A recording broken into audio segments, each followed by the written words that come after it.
All right, it's 12:05. We're going to get started. Good afternoon, everybody. Thank you so much for your patience. My name is Sarah King, and I have Tina Day, Sarah Makis, Madison Viola, and Tim Watkins joining me behind the scenes.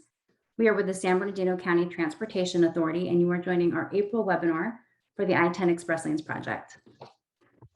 A couple of items before we get started. Today we'll be highlighting Mainline Construction, and we have our technical expert, Abdallah Salama, who will help explain and inform us about what goes on the freeway as part of this construction project, the several types of closures that take place during daytime and nighttime hours, and the types of activities that occur during these closures. Our webinar will be recorded and posted on our website.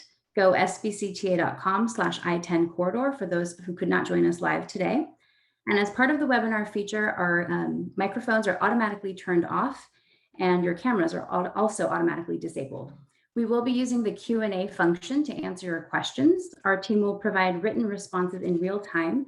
And at the conclusion of the presentation, we will highlight and respond to key themes and topics from those questions. We will also be launching a few polls throughout the presentation, and the polls are an interactive way that help us learn more about you and gauge your awareness levels on some of the topics we'll be discussing. This is an informational meeting to educate you about this project. We believe all positions, positive or negative, related to SBCTA activities should have a voice in the process. However, we expect that this will be done in a respectful manner. SBCTA reserves the right to monitor, filter, and remove content or participants that our team deems inappropriate.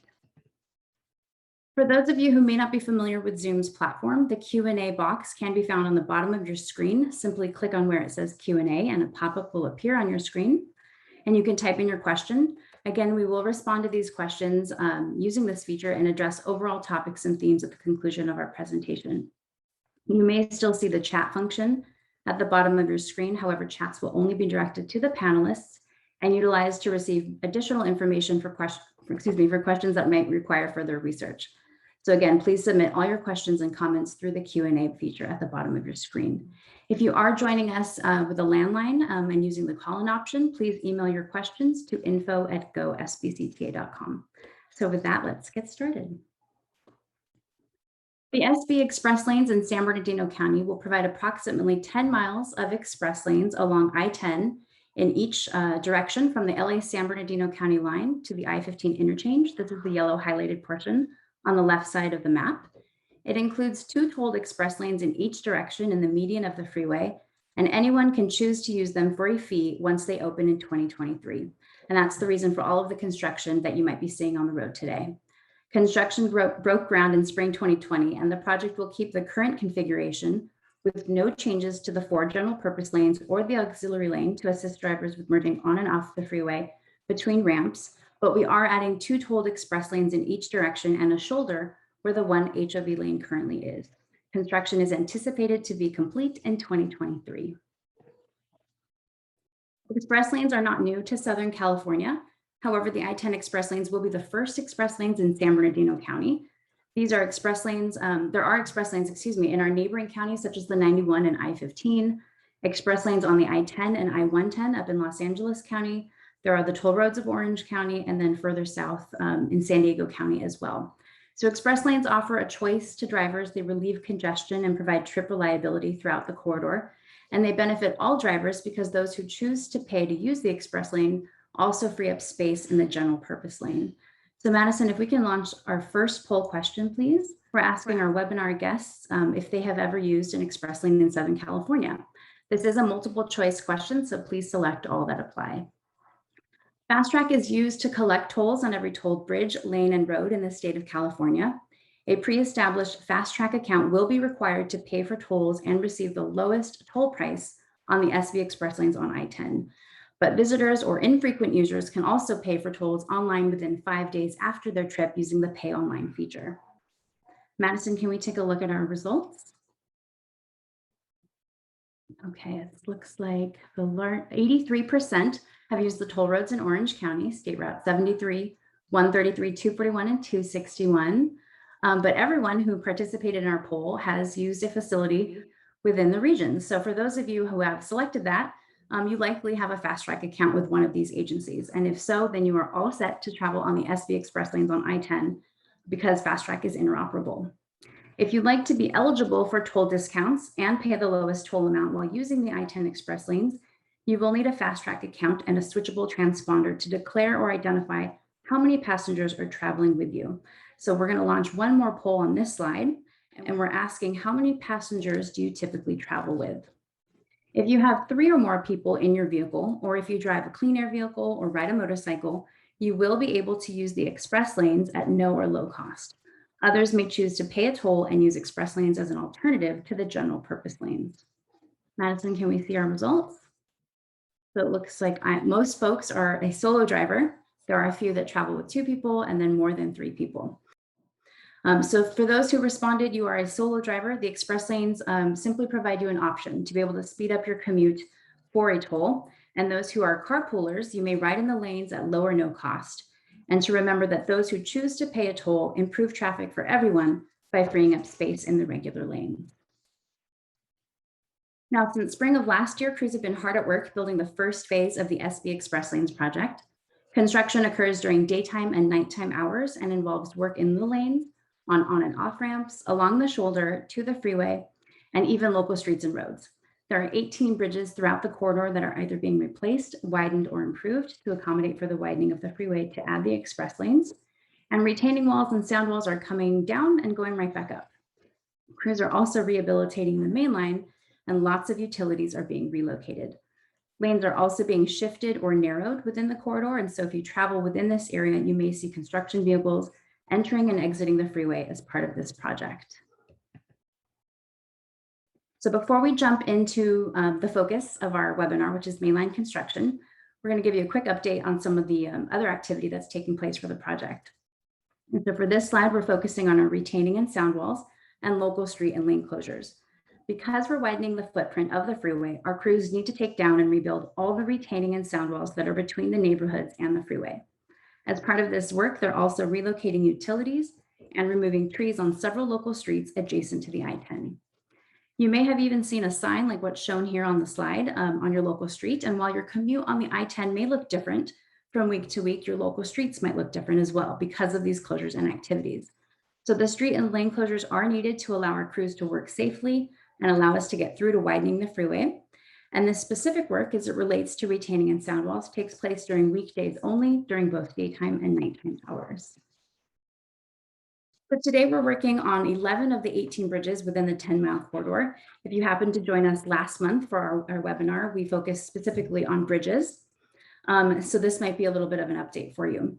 Work on the bridges can be loud, and if you live near the project, you may feel vibration from the bridge activities during both daytime and nighttime hours. These next few slides provide an update on some of those key activities of the bridges. Crews continue to work to build the new Sultana Avenue Bridge over I-10, which started last year. And the new bridge is expected to open this June. The photo you see here on the top right is from the deck pour that took place last month. That green long crane is the concrete pump pouring the concrete to create the surface of the bridge. And the bottom is a view from the I-10 freeway looking up at the bottom of Sultana. And the gray beams that you see there are what we call the girders of the bridge.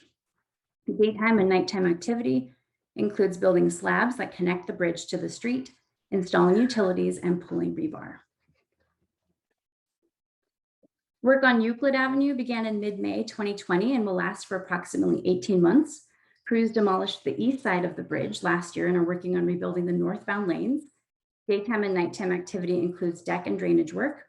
And earlier this month, crews poured concrete to create the deck or surface of the east side of the bridge. And that's from the photos you see here.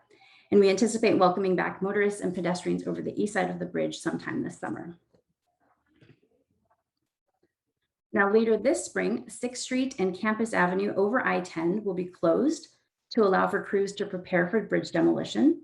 Once the original bridge is demolished, crews will rebuild the bridges into a new wider configuration. And to prepare for this work, utility relocation is occurring at both locations. Crews continue to relocate underground utilities at both 4th Street and Monte Vista Avenue as crews are preparing to build a new wider section of the eastbound side of the freeway for both of those bridges. And continuing daytime and nighttime activities include, again, relocating the utilities and building the bridge support.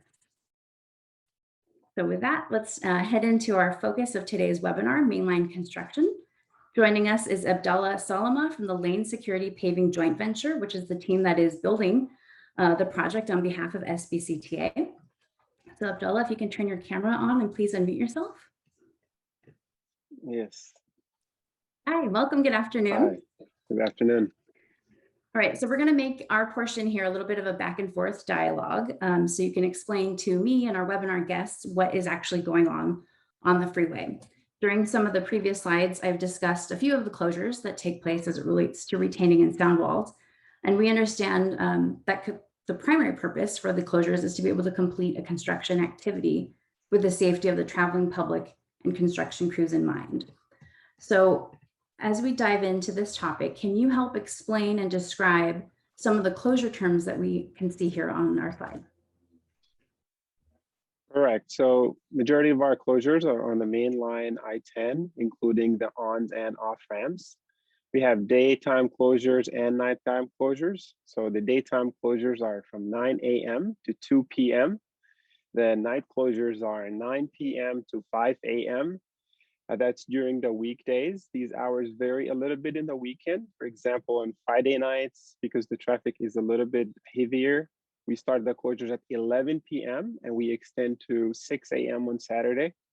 The connector closures also, the I-10 and I-15 connectors, we close those for the same hours at nightly closures.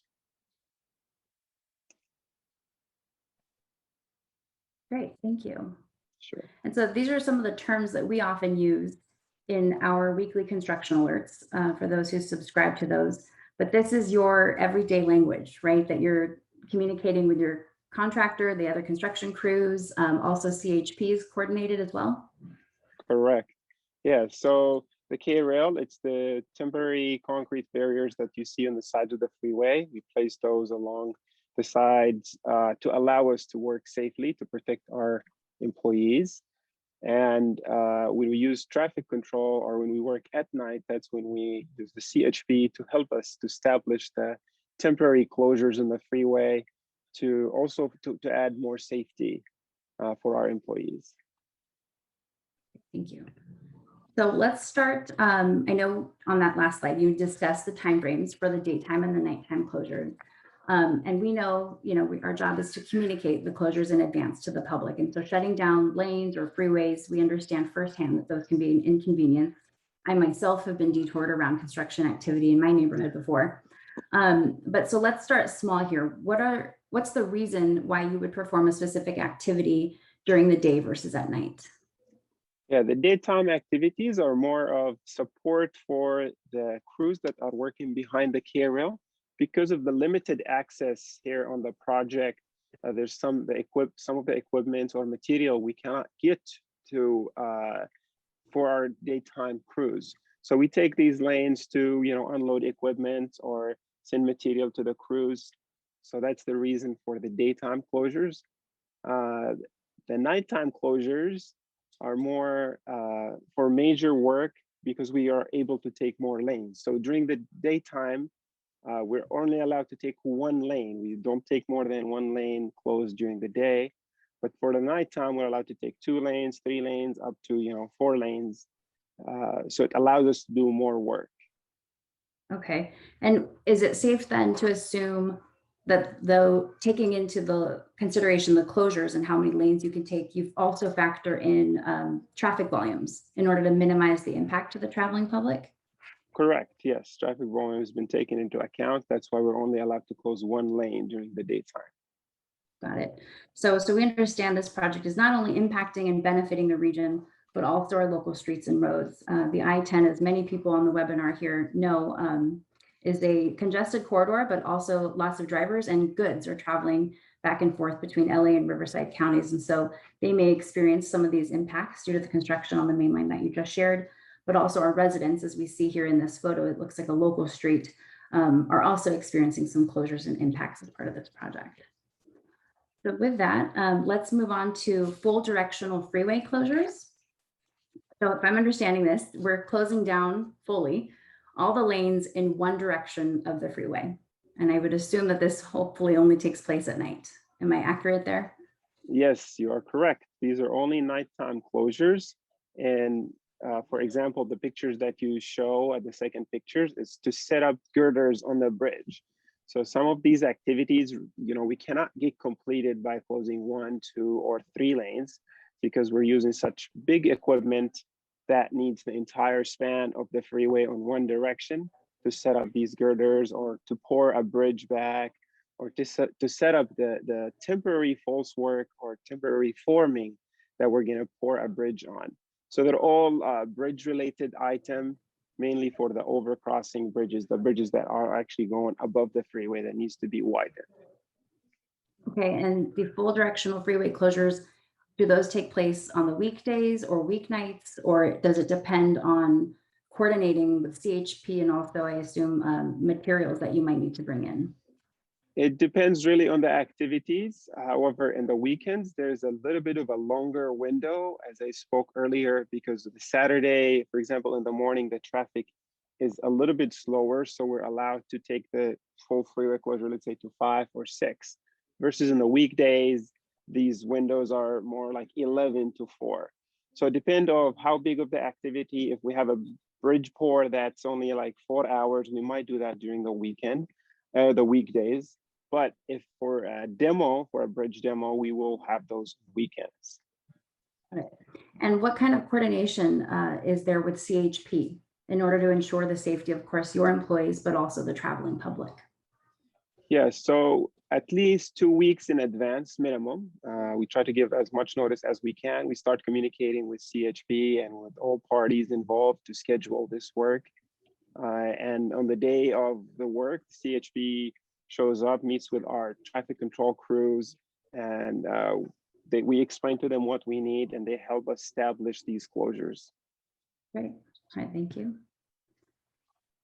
And so here, our next slide focuses on the on and off ramps. And as I shared in previous slides of the webinar, we're widening the footprint of the I-10 in order to accommodate for the new lanes, for the express lanes. But what type of work needs to take place on the ramps, and why do you take closures on our on and off ramp? So just like the bridges that are in the way, we basically are reconfiguring most of the ramps on the project to widen the freeway. So all the off ramps and the on ramps on the project are going to have some major work done to them. Some of these ramps would be closed for 10-day closures to reconfigure these ramps and tie them into the new freeway alignment. Okay, and so the photos that I see here are shown during the daytime, which I would imagine, of course, is an impact and inconvenience for those traveling on the freeway. But the ramp closures can take place both daytime and nighttime, or again, just depends on the activity. It depends on the activity. Mainly, these are nighttime closures. During the day, we're allowed to take, the shoulder. If these ramps have shoulders, then we'll take a shoulder closure. Okay. And then I think this is our last slide for our segment with you on Mainline Construction, but we have 55-hour directional lane closures. So it's more than the 48 hours, not quite 72 hours. Why the random 55 hours? What is the significance of that?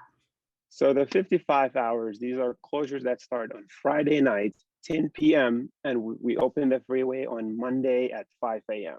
So that window is 55 hours. So that's why a weekend closure. Yes, a weekend closure, exactly. Now, most of the closures that we take, the nightly closures or the daytime closures, we don't perform work on the actual lanes on the freeway.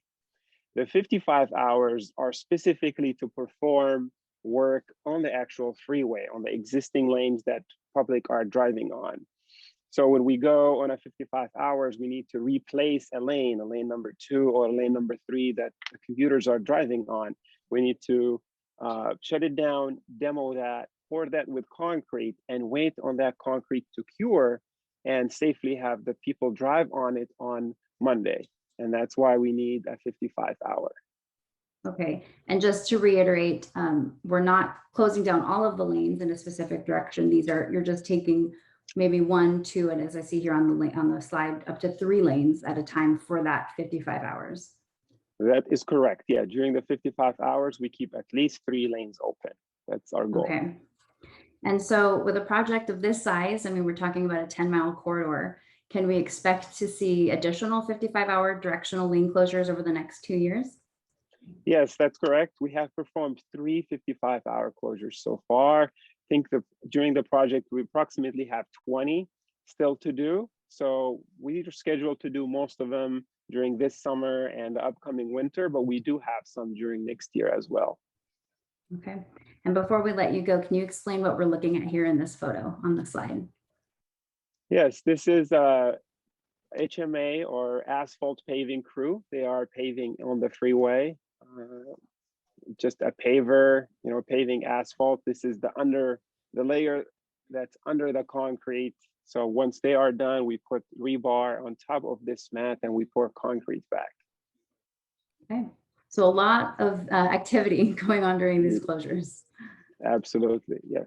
Great. All right. Well, Abdullah, thank you so much for explaining these types of Sure. closures on the main line and all of the work that goes on the freeway during these closures. Again, we understand that can be an inconvenience to those residents or even the commuters that travel this corridor, but I'm hopeful that this information helps explain why the freeway projects take so much time, obviously a lot of coordination, and shed some intel as to all the activities that take place. So I know you'll be sticking around in the event that we have any questions, but thank you so much for joining us on our webinar.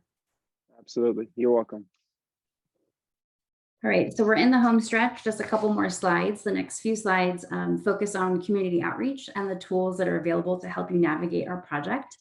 Our team and our project information can be found in a variety of ways. And Madison, can we launch our poll? We're asking our webinar guests how you receive our project information. This is multiple choice, so you might be receiving it in more ways than one, but hopefully you're receiving our content on the platform that works best for you. Our information across the platforms is consistent. If there's a closure, just like as what Abdullah was sharing, we want to make sure that you are prepared in advance.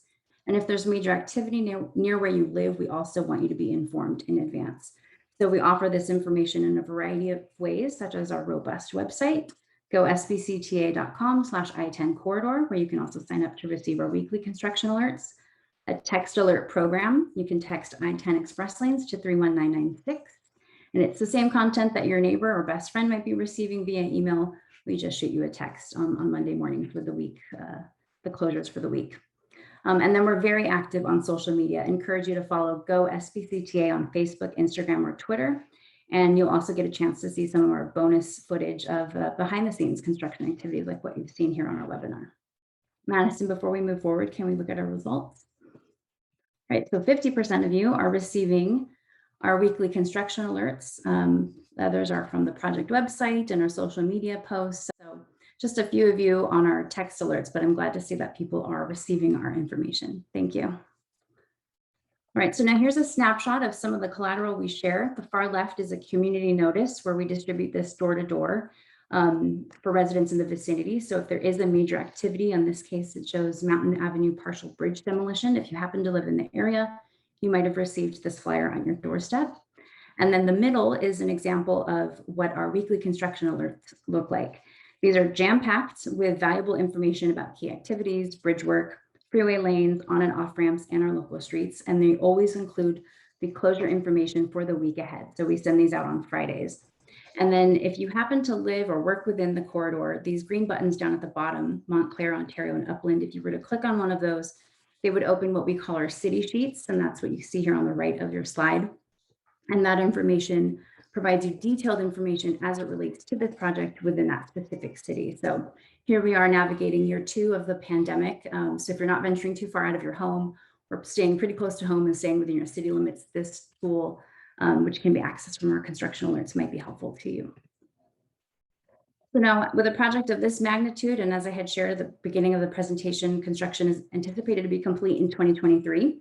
There are a number of freeway, road, and lane closures every single day, every single week. And so our goal is to make sure you're prepared, that you plan ahead, allow for extra time to reach your destination, and can seek alternate routes to avoid the construction area during this time. So we rely on updating our real-time closures and detours on the interactive Google map, which are snapshots that you see here. This can be accessed from our website, gosbcta.com/I-10 corridor. You can download it and bookmark it to your computer or your mobile phone. And again, it just gives you the most real-time information. So construction can be dynamic, and the schedules are often dynamic. And so while we might prepare our construction alert to send out on a Friday with the week ahead information, things might change over the weekend. And so this is really the best way to stay in the know before you go. And then that brings us to our final slide. Safety is paramount. As Abdullah was sharing, safety for our traveling public, safety for the employees and all of the workers working on this project to improve your commute. We want to make sure that your commute on the I-10 may look different from day to day. Your commute on your local streets might look different, and it's all as it relates to this construction project.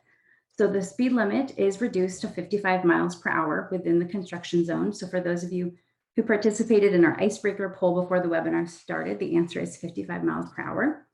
And CHP is actively enforcing this speed limit and patrolling for your safety within the area. So fines are doubled within the construction zones. And so we just ask that you be alert and on the lookout for any new striping and shifting lanes, and please always use caution while driving throughout our construction zone. So that's our final slide of our webinar. Our last reminder, if you have any questions, please direct them to the Q&A box at the bottom of your screen. Thank you again, Abdullah, for joining us to discuss mainline construction. And I see some questions have been populated through our function here. But Madison, if you have a chance to let us know if there's any questions that we can answer here on the webinar. And then while we do that, we also have 2 final poll questions, but they're really asking the best times and days of the week to host our next webinar. We want to make sure we're meeting your needs and we're available to you. Our last few webinars have been hosted during the lunch hour and during the weekdays. So please feel free to take a gander at this and respond accordingly. And then Madison, if you have any questions, we'd be happy to take those. Hi, Sarah. Thank you so much. And thank you again to everyone who joined us today. As a reminder, you can submit your questions using the Q&A feature at the bottom of your screen. Or if you're calling in, you can submit the questions to info@gosbcta.com. For now, we have a few questions to get started, and I'm also going to bring Tim Watkins on screen. He'll be helping us answer our questions today. And Tim, if you'd like to come up and unmute yourself, there you are. So our first question is, where can residents find more information on the sound walls throughout the project? And would you be able to elaborate on the current schedules and what's going on the main line with sound walls and retaining walls right now? Sure. And I think Sarah mentioned it in her discussion. There's some great information through the construction alerts to get some of that generalized information, right? You can click on the city buttons within that construction alert to kind of get some details as to the wall work that's happening in and around your neighborhoods. And they're identified specifically by neighborhoods or by local streets that are adjacent to the work that's taking place. Annette, thank you very much for the question. I know Tina has already indicated to you that she's got some information and she'll be reaching out to you specifically about your location. And I think that's kind of an important thing to appreciate about this team here.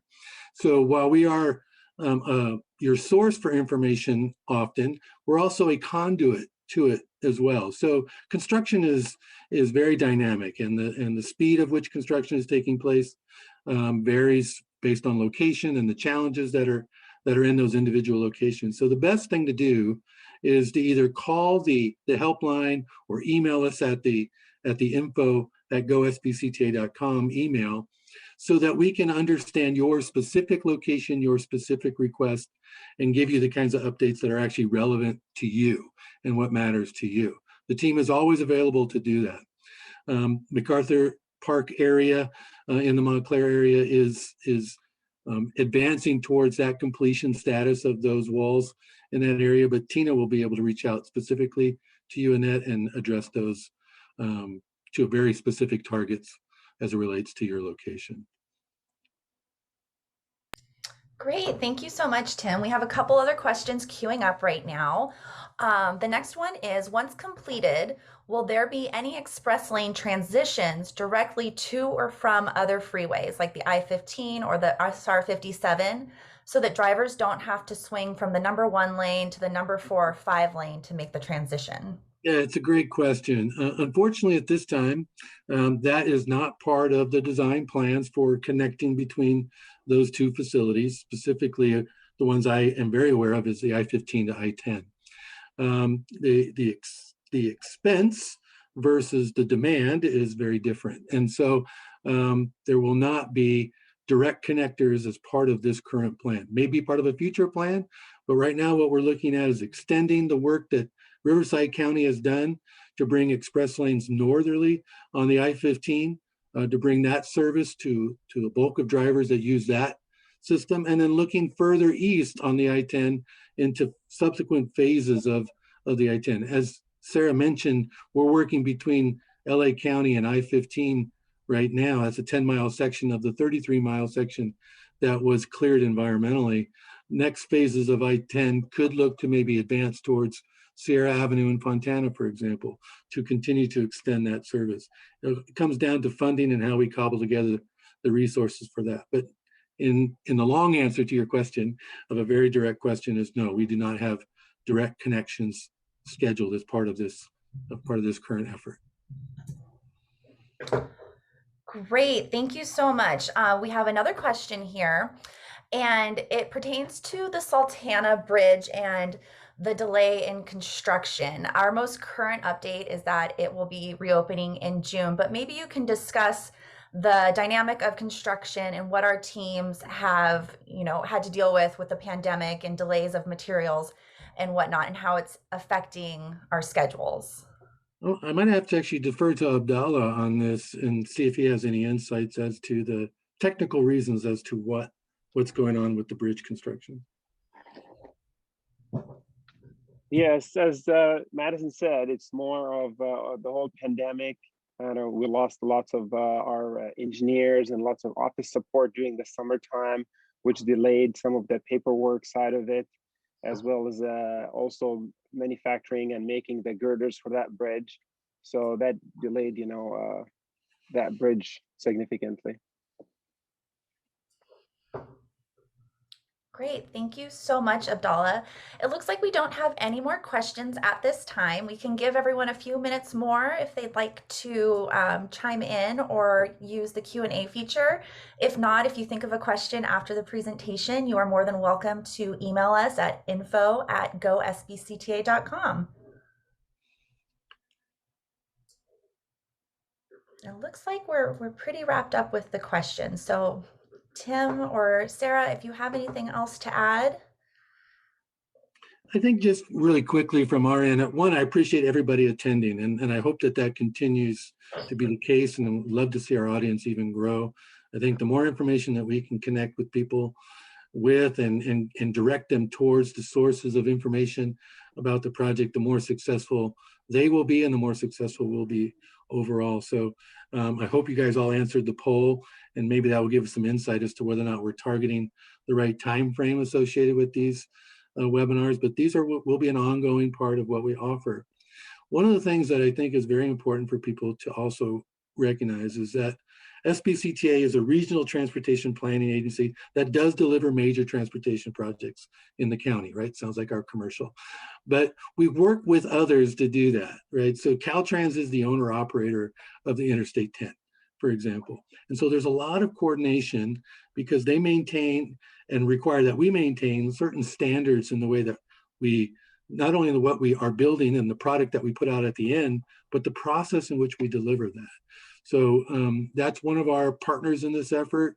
As you guys mentioned earlier, we work with CHP on providing safety, not only so that the crews can have a safe environment to work, but so that the motoring public also has a safe interaction with that work zone as it goes through. Obviously, we don't want to see anything happen to the people we have working out on the field. We want them to go home every day to their families, but we also want the drivers to do the same thing. And whenever there's an accident, there's two parties involved usually, right? So we want to make sure everybody is safe in that endeavor. So please pay attention to the signs as you're coming through the construction zone. Recognize that it may be different than it was yesterday. The next time that you travel through there, slow down is key. Get off the phone if you're on it. I think all of those things are very, very important. We also work locally with our city partners when we have local streets that are involved in moving traffic around or bridge closures. As someone just asked about the Sultana, I'm sure they're very stressed, very frustrated by that not being open yet. And so we're doing everything we can to get it reopened and back available to you. While it doesn't have ramps associated with it, it does connect communities, and we understand that. And detours are part of that challenge. And so we'll do everything we can to get that back open as soon as possible. The main thing is that if you have questions or comments, reach out to us. We want to know everything that you're going through so that we can find ways to help you be better prepared to manage your lives. That's the whole point of what we're here for. Isn't so much that we can talk about construction, is so that you can make choices about the way that you live based on the construction. So we hope that we can do that. Reach out to us whenever you can. And I really thank all of you for attending today. Thanks so much, Tim. We're going to go ahead and throw it back to Sarah just to conclude the presentation. We have no further questions. Thank you again, everyone, for joining us today. That's all I would say. Is I couldn't have said it better myself, Tim. So thank you again for being here. We look forward to seeing you at future webinars, and have a great day.